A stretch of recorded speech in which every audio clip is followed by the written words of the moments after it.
Good evening and welcome to Realty Coffee Talk on Awaz Entertainment in Canada and around the world. My name is Tahir Qureshi. I'm a fellow of Rules Institute of Canada, broker of record for City Pro Realty Inc. brokerage, and your host tonight. What is on your mind today? Every home buyer, homeowner has this on mind. There are a couple of things that strikes everybody's mind is interest rate. What is happening? Should I buy the property? Should I sell my property? Is the best time to get a variable mortgage or get a fixed mortgage? Well, viewers, I'm a licensed principal broker of Canada Express Mortgage Inc. license number 13241. So I can talk about real estate as well as the mortgages. So let's talk about the rise of interest rate, how it has impacted us. Bank of Canada has increased rate several times. If you have a prime rate in January, February, it was 2.45. As of today, prime rate is 5.95. So it has increased 3.5% in this 2022. Most likely, there is another interest rate increase coming on December 7. Potentially, maybe 0.25% to 0.5%. How it affects it? If it's a 0.25% increase, it costs approximately $28 to $30 per 100,000. That costs you more to carry your mortgage if you have variable mortgage or you have a home equity line. Some people have a minus home equity line or they have a home equity line prime plus. Your cost of borrowing will increase. And based on the market condition, inflation rate is around 7%. It came down from 8, but not as rapidly as predicted. So likelihood of interest rate will continue to increase even first and second quarter of 2023. It may stabilize in third or fourth quarter. And potential is that if inflation rate based on Bank of Canada, it may go down to 3% toward end of 2023. Therefore, we expect the decline of the interest rate beginning in first quarter of 2024. For now, it's going to continue to grow. So you expect another increase in December, maybe 0.25% or 0.50. It all depends based on the financial report the Bank of Canada gets from its institution. So should I buy it or should I not buy it? Look at your financial, how much saving you have, how much you are buying, what type of property you're buying, what is the value of the property you can buy, and creating your own budget to see if you can afford it. If you don't know how to create a budget to when you're buying a property, come to me. Call me 416-451-3489. I can help you, or call my office 905-785-5992. 24/7, you call the message. If it gets to me, I get back to you. Important thing is budgeting and planning it and what is you qualify.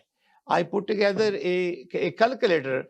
If you go to city-pro.net and buying or selling, there you drop down menu, select the calculator. You can calculate your affordability. And there are nice calculators you can, with the privacy of your home, you can calculate what you can buy. Put your gross income of the family, it will, and put how much debt you have, and then what you can afford. You click there, you make selection, and then you know what is the value you can buy. Because when you are qualifying for a mortgage, the next step that connects the mortgage approval is OFC rules, because there is a stress test. And I'm going to talk about the stress test because stress test is really hurting people. They're not qualifying. Is interest rates are going up, because let's assume you have a contract rate of 5.4%. So in order to qualify you for the amount, they're going to add 2 more percent. So that means 7.4, you qualify how much? Then they will give you the mortgage. So I am hoping our federal government and also OFC, they'd consider dropping this stress test. We already have a shortage of housing. Properties are not being sold. According to the TREB report, there were 67,000 transactions took place in Toronto Regional Real Estate Board system, MLS system, plus minus 10%, maybe from ITSO or other board. So that's a drop of from 121,000 in 2021. So we still have half the November, and then we have a December more. But I don't expect that it's going to be going up unless people start buying it because of the new interest rates are coming. If you are paying a very significant high rental, and you are able to come up with your own deposit. Deposit has been very challenging because I'm a principal broker. I have helped few of my borrowers, clients, to get them the mortgage. We have a good banking system. We qualify to get you the mortgage if you are buying from A lender or a B lender. There are some flexibilities, and we have A lending, B lending, and private lending. But the private lending is normally a short-term solution that you are short of $50,000 to $100,000, you can borrow it. But if you have a long-term plan, it's expensive.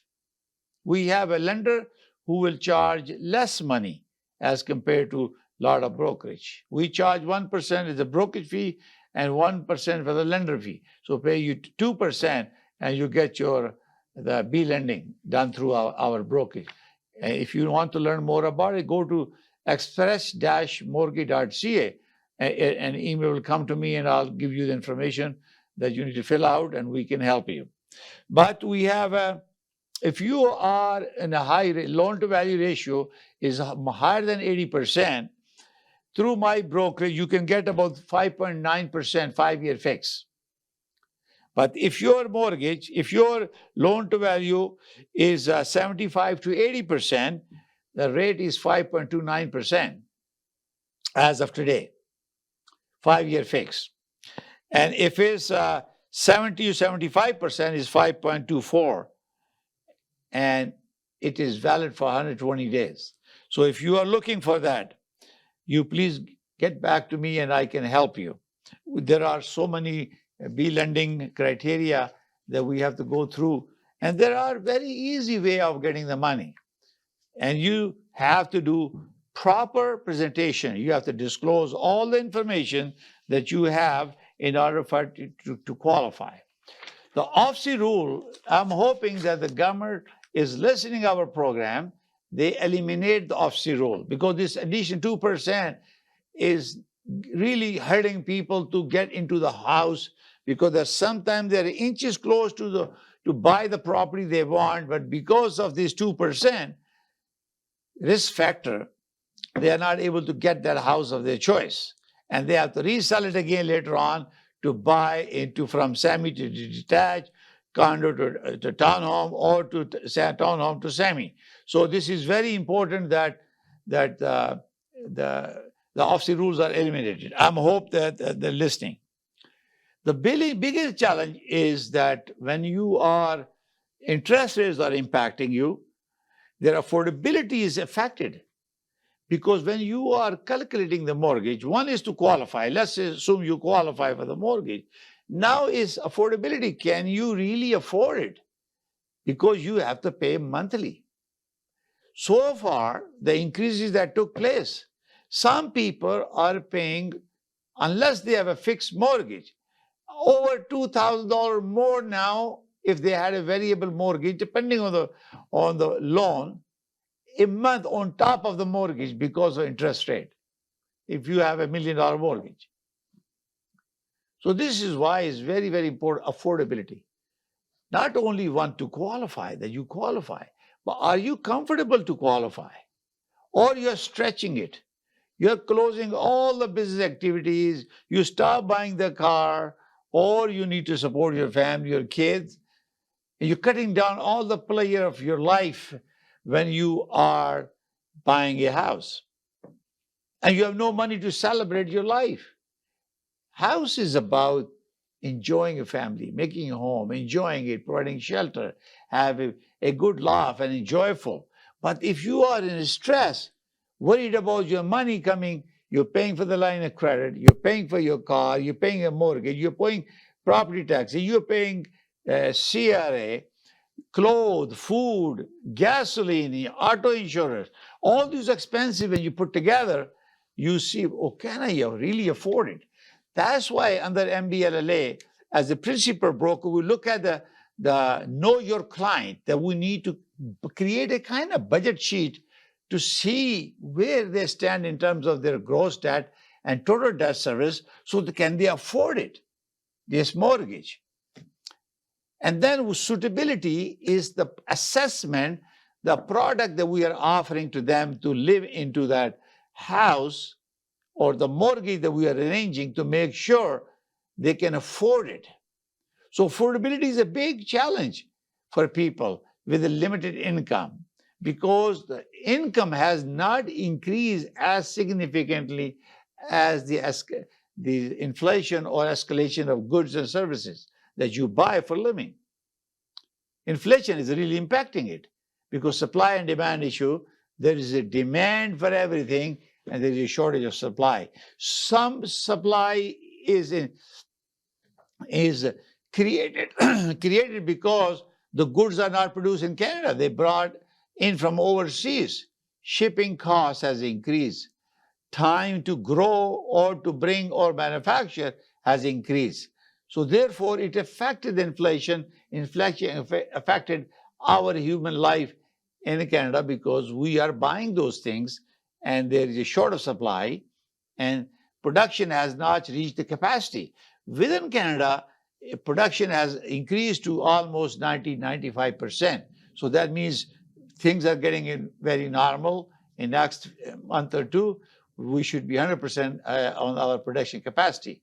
But you are bringing lots of things from overseas, and if supply chain is not working properly, and we still have a shortage of those supplies. Obviously, construction cost, labor cost has increased. Therefore, the housing prices, they continue to have a shortage issue. There were the shortage of housing before the pandemic. You saw the frenzy in pandemic, and now we have over 400,000 immigrants in 2022. The shortage is going to continue. The government of Ontario has created a great incentive. They're going to produce $1.5 million and 1.5 million houses in next 10 years. The government of Ontario Premier Ford is taking a lot of initiative to expedite the approval process, eliminate unnecessary interference from the public where the parties have no interest in it, but it delays the process, approval process. So there are lots of things that are happening, and I am hoping it will improve the supply. But regardless of what is done, it takes longer to build a subdivision, take maybe 3 to 4 years to complete. So that means the short supply will continue. We had Mississauga, the board invited Mayor Bonnie Krabi. Congratulations, she's elected third time as a mayor of Mississauga. That she said there are 56 high-rise buildings coming in next 10 years in the core of city of Mississauga. So that means there will be lots of units available. They're going more vertical to justify the cost of infrastructure to bring in light vehicle LRT, right? So this is why they're going vertical instead of expanding horizontal, because we have a shortage of supply. So there is a lot of effort being made, and the government are relaxing the protocol, the process, changes to the Planning Act to make sure things are done in a way that it doesn't hinder the growth. And they are providing a lot of financial support to municipality. Even the federal government is doing it. Therefore, is going to come out. So we're hoping that with effort by the Ontario federal government giving funding on the project for housing project to create more affordability, we have discussed that in many episodes before. I think I'm going to invite our housing minister from Ontario, hopefully in the next episode or next, to talk about the effort by the Ontario government so we know where we stand and how everything is moving, so you are kept informed. So I am very positive that regardless of all the efforts, shortage of supply will continue to be a problem because your immigrants, majority of them, over 60% stay in GTA, which is Toronto or maybe Vancouver. And then the rest are spread other places. So shortage of supply continue to remain problem. The most important thing is to maybe move to a smaller town and think about working virtually. And everybody has transformed their business depending on type of work that you're doing. Unless it's manufacturing, you are remotely able to work. And lots of my clients are working remotely from their home, and they have moved away from city, and they are happy. They got a bigger home and backyard for the kids, and they didn't have to pay the high prices that we see in Mississauga or in Toronto area. So this is why it's very important. So think about that. Give me a call. My number is 416-451-3489, or call my office, 905-785-9923, and I can help you where you can be more comfortable and enjoy a beautiful home of your choice. Affordability is the key. Your budget is the next. Other thing that is on mind is the mortgage fraud. What happened is that when someone secure a mortgage by misrepresenting, falsifying document, or missing relevant information and securing the mortgage they cannot afford. And lots of lenders are going back and asking borrowers to verify their income. Based on the information you provided. Remember, when you submit your application, you certify this is accurate and complete as of signing this application. And you are giving consent and permission to the borrower, to the lender, to verify that. You're tying your hand because you are borrowing somebody else's money.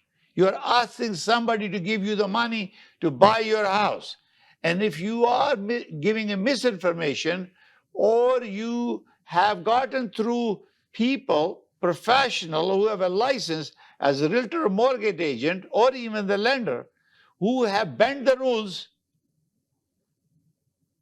by violating MVLLA or REBA and fraudulently created or fabricated documents to get a mortgage, you will get caught. As a professional, it is our moral and ethical and legal duty to report. When you have a buyer, I'm talking to real estate professionals, when you have a buyer, you ask the basic question, can you afford it? Do you have a pre-approval? Where did you get the approval? Do you have the income? You have a chat, a conversation, because you don't want to waste. If you have putting an offer, first thing the listing agent will ask you, is your client pre-approved? Bank don't do any more pre-approval anymore. But you have to interview them to find out what is their affordability is. Can they qualify for the mortgage? And if you are not a licensed mortgage broker, make a referral to the lenders or the brokers to help them qualify, or get an opinion. What do you think? Because when you are putting an offer, you're making effort, showing a property, and you put a conditional offer, and then the guy doesn't qualify. Then sometimes you don't give deposit. You buyer say, I don't want to give deposit. Who does this reflect? On you as a real estate professional, because you did not check the guy has the money or not before you put an offer. And if you have a multiple bidding war and you to secure the property, and next day you don't give deposit, what happens? He or she can write a complaint about you. Your misrepresentation, incompetent, dishonest service, and not be transparent with your cooperating broker. And there could be a disciplinary action. So this is why it's very important for us to be open and frank and very transparent, to make sure you're not wasting anyone's time, get them pre-qualified, because if you get involved with giving money, arranging the mortgage, we also get a referral fee. I'm a principal broker. I always get disclosures signed, explain them, because I have a brokerage, mortgage brokerage, I have a real estate brokerage. So I get them disclosure signed, whether they end up going somewhere else, but disclosure is signed, so in case they need help. And this happened to me one time recently, where through my network or through my brokerage, they were able to get a better deal than what is available to them. So this is why you have a disclosure. You have a mortgage broker disclosure, you have a real estate disclosure if you have the both licenses. I own the both brokerages. So never get involved. Check your ID under FinTrack form. You check that. You have seen it with a valid government ID with a photo.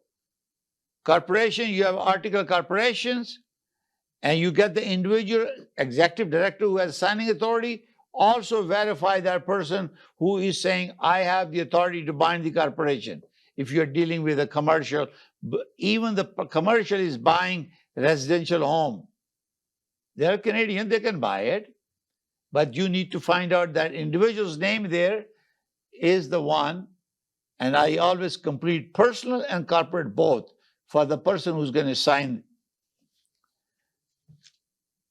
The buyer that you're taking to sell a property, buy a property, make sure his IDs are identified. Make sure he come and see the property with you. And there is a big seminar of Realty Coffee Talk that was aired on Awaz Entertainment, how to avoid mortgage fraud.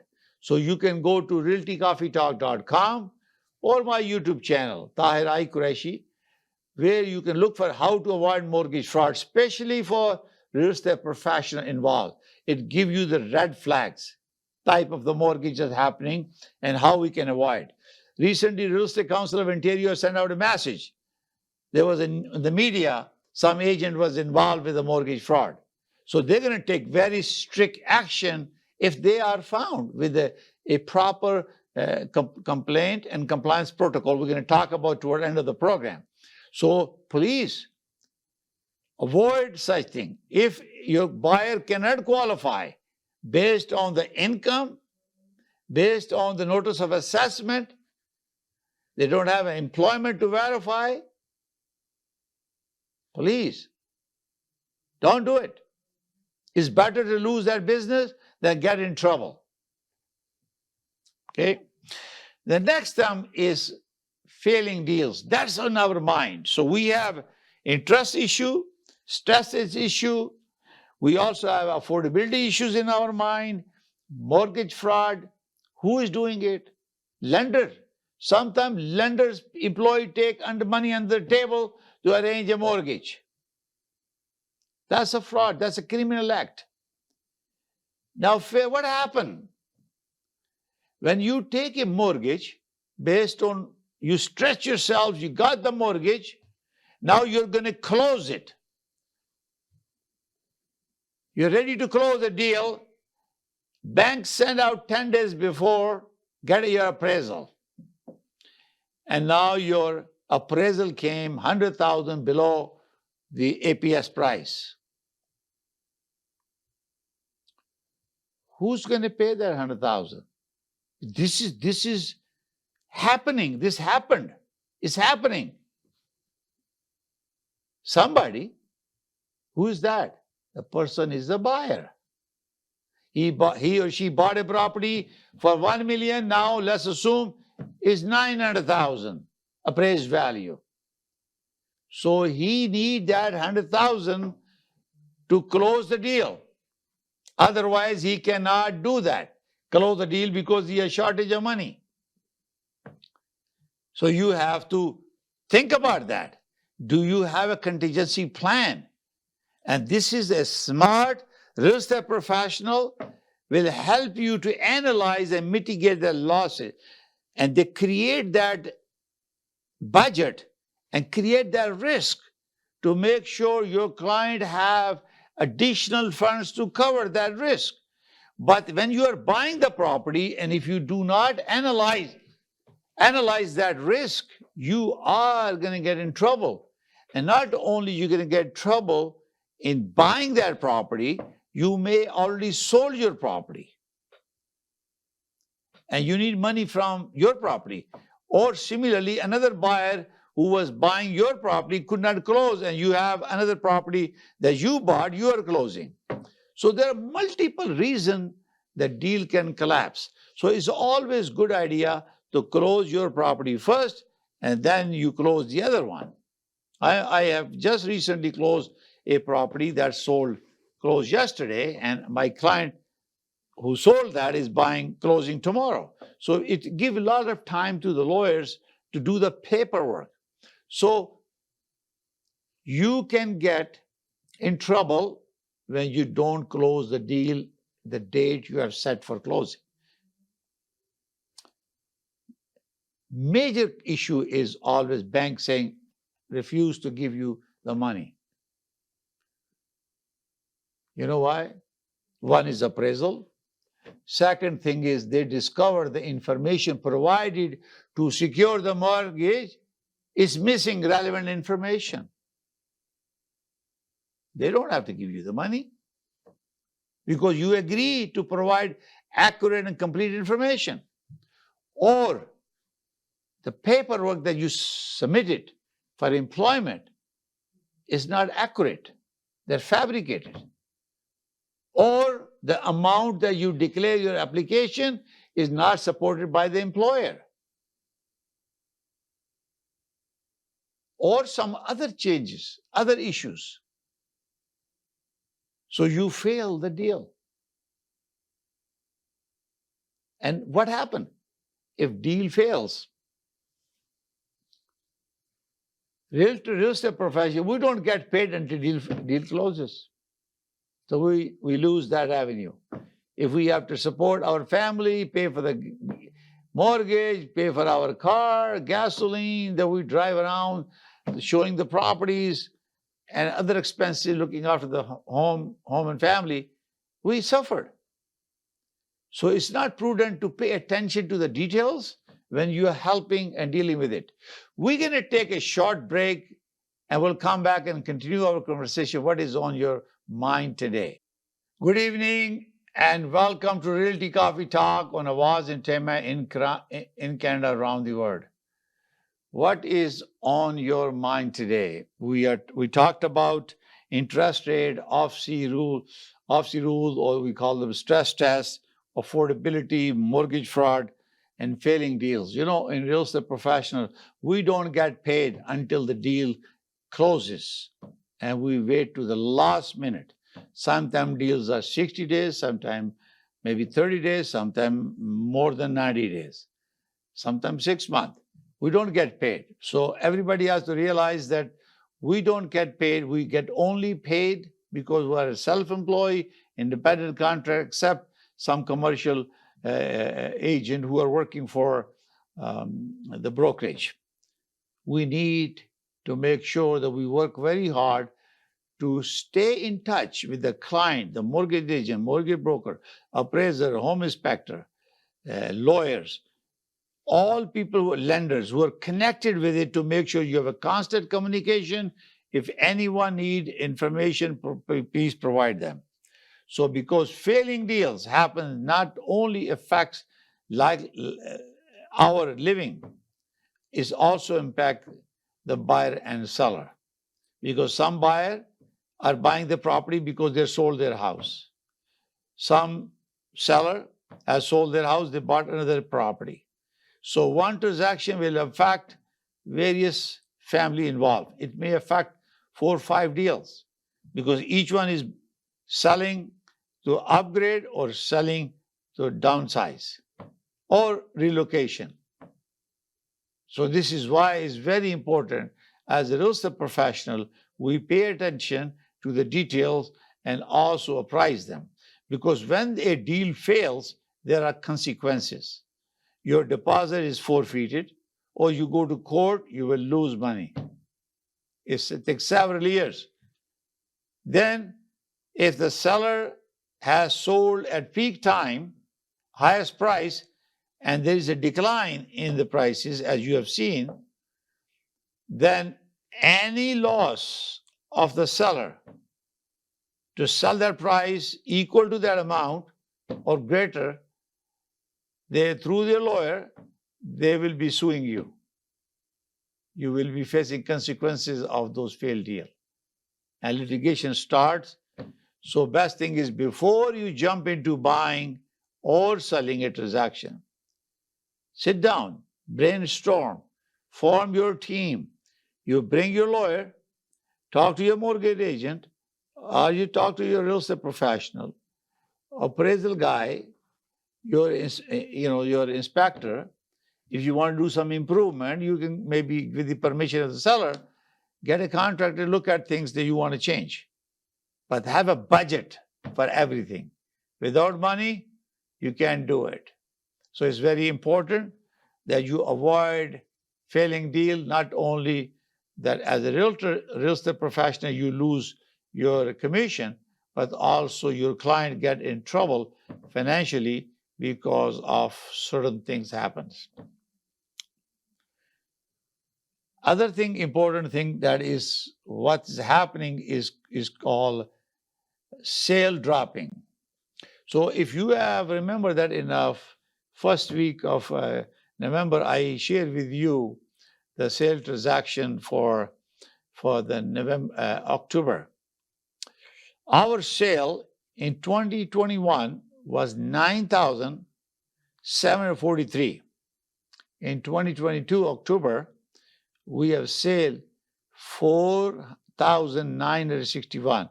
So decline of 49.1% minus. Sales have declined as compared to October last year, 21, 49.1%. And new listing has declined minus 11.6%. And active listing has increased 68.1% from last October to this October 2022. Our average price, what was in October last year, was 1,155,624. So average price now in October was 1,089,428, a minus 5.7. So you can see that, but I'm going to share with you toward the end of the program about this. So it's taking list day on the market from 13 days to 21 days, which is 61.5% increase. And property day on the market, 18 to 33%, is 83%, 83.3% longer take to sell a property. Okay, so you can see that sales are declining. Now I'm going to show you our annual report that I shared with you before. Is that last year we have under Toronto Regional Real Estate Board transaction through MarketWatch 121,638 transaction. And this, I'm talking about all type of transaction, whether it's a condo, a townhome, or detached home, semi-detached or detached home of any size. They were 121,638, and average price based on this transaction was 1,900,000 95,000, 1,095,335. So now in 10 months, we have total of 67,559 transaction, and average price is 1.2 million, 1,203,916. So you can see that average price has increased. I'm going to round it up to 106,000 based on the 67,559 transaction. Because we're going to have a month and a half more, November half and December, then we will have total transaction and average price. Remember that your prices these are average prices. Every neighborhood, every house have unique features, unique location, and interior, exterior finishes. So you need to speak to real estate professional in your community, in your area, who is acting and providing services. If you have any question, you can call me. I'm a fellow of Real Estate Institute of Canada, and I can help you. You can pick up a phone, give me your address. In 5 minutes, I can give you estimated value of your property with just a few questions. And my number is 416-451-3489. So let's continue conversation. So sale had declined, but you can see that approximately $106,000 has increased average from 21 to 22. So price has not gone down. Sale has increased, declined almost minus 50%. Okay. Now next question is consumer complaints.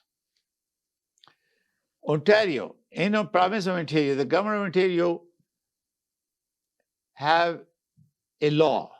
It's called it's a Real Estate Business Broker Act, 2002. It's going to be a Trust and Real Estate Services Act, April 1st, 2023. The name is being changed, and some changes are happening. So Real Estate Council of Ontario is mandated by the Ontario government to implement education, registration, compliance, and consumer protection program. So when consumers have a complaint against a real estate professional, they can go to RECO, reco.on.ca, and there's a complaint and compliance process.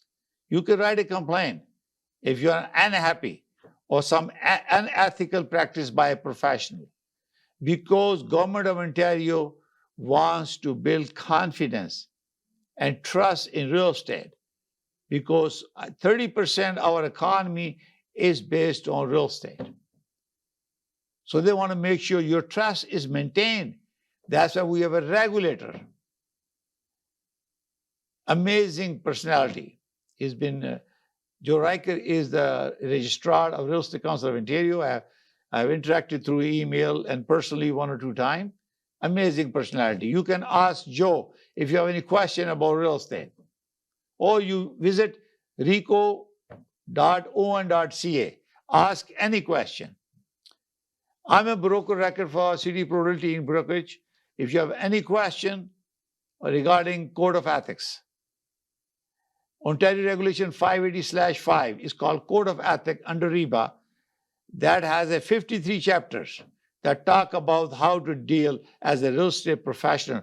What are obligations under the law?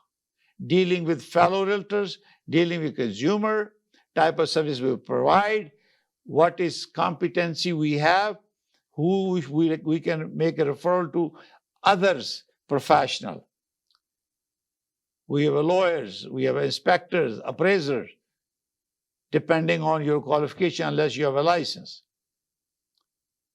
And also cooperating with the fellow registrant, not interfering with their contractual obligation if they have signed up with the BRA or listing agreement. Be honest and professional. Follow the Code of Ethics. Raise the bar. And these are the very things to avoid.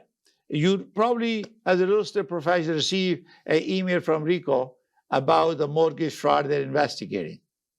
So when you get involved and you infringe the Code of Ethics, you break the law, you will be subject to a disciplinary action when a complaint is received. It's very important to raise the bar, be professional, honest, competent.